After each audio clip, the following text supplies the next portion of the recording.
কক্সবাজারের চকরিয়ায় মাত্রা ছাড়িয়েছে আনসার কর্মকর্তা তাহেরার দুর্নীতি।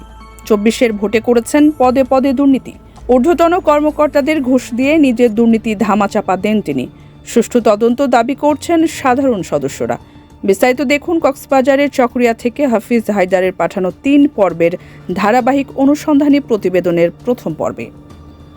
২০২৪ সালের জাতীয় সংসদ ও উপজেলা পরিষদ নির্বাচনকে কেন্দ্র করে কক্সবাজার জেলার চকরিয়া উপজেলা আনসার ও গ্রাম প্রতিরক্ষা বাহিনীর কর্মকর্তা তাহেরা বেগমের বিরুদ্ধে ভয়াবহ দুর্নীতি, চাঁদাবাজি, ভুয়া প্রশিক্ষণ, ভাতা বাণিজ্য ও ক্ষমতার অপব্যবহারের অভিযোগ উঠেছে।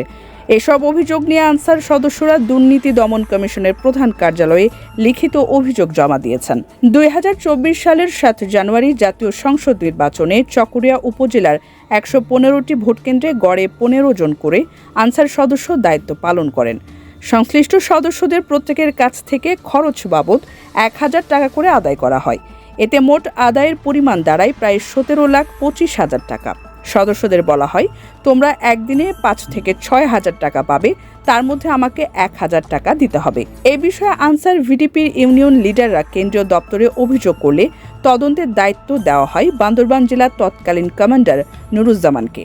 তিনি অভিযোগের সত্যতা পেয়ে তাহেরা বেগমকে সরিয়ে দেওয়ার সুপারিশ করলেও পরবর্তীতে তাকে বহাল রাখা হয়। এরপর ২১শে মে উপজেলা পরিষদ নির্বাচনে একইভাবে টাকা তোলা হয়। শুধু তাই নয়, অর্থের বিনিময়ে অপ্রশিক্ষিত লোকদের নির্বাচনের দায়িত্ব দেওয়া হয় এবং প্রকৃত সদস্যদের বাদ দেওয়া হয়। এক আনসার লিডার, যিনি নির্বাচনের পর সৌদি আরব চলে যান, তার নামে মাসিক সম্মানী ভাতা উত্তোলন করা হয় তাহেরা বেগমের প্রত্যক্ষ সহযোগিতায়। ভাতা বিবরণ ও মাস্টার রুলে স্বাক্ষরের সময় জনপ্রতি ১০০ টাকা করে নেওয়া হয়, যা সরকারি রেভিনিউ ১৫ টাকার চেয়ে বহুগুণ বেশি।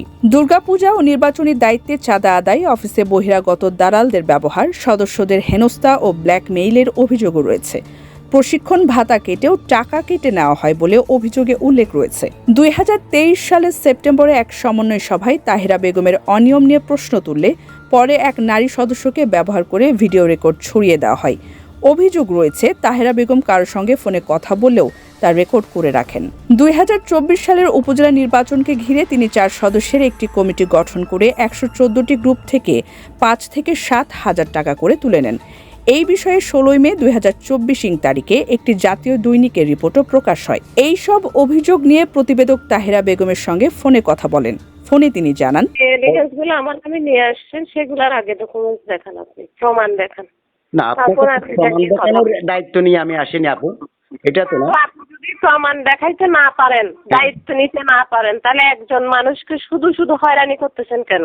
আপনি কনফিডেন্স রাখেন, আমি একজন প্রফেশনাল সাংবাদিক, আপনার সাথে ভিত্তিহীন কোন, আমি চট্টগ্রাম কি ভিত্তিহীন কথা বলছি না, আমি কনফিডেন্সের সাথে বলছি। শুনেন, যদি প্রমাণ সব এভিডেন্স গুলো আমার জন্য আনা হয়েছে, সেগুলা সম্পূর্ণ মিথ্যা একটা অভিযোগ এবং সেটার অনেক বড় তদন্ত হয়েছিল। ওই রিপোর্টটা আমার পক্ষে গেছে, আমি ওই সমস্ত কাজ করিনি বিধায় আমার পক্ষে গেছে। ২০২২ সালের জানুয়ারি ৩০ তারিখ থেকে আমি এই উপজেলায় চাকরি করা অবধি আমি এখান থেকে এই সব এলিগেন্স নিয়ে আমি ভুক্তভোগী এবং আমার আগে যারা অফিসার এখান থেকে গিয়েছে তারাও এই পদে ভুক্তভোগী।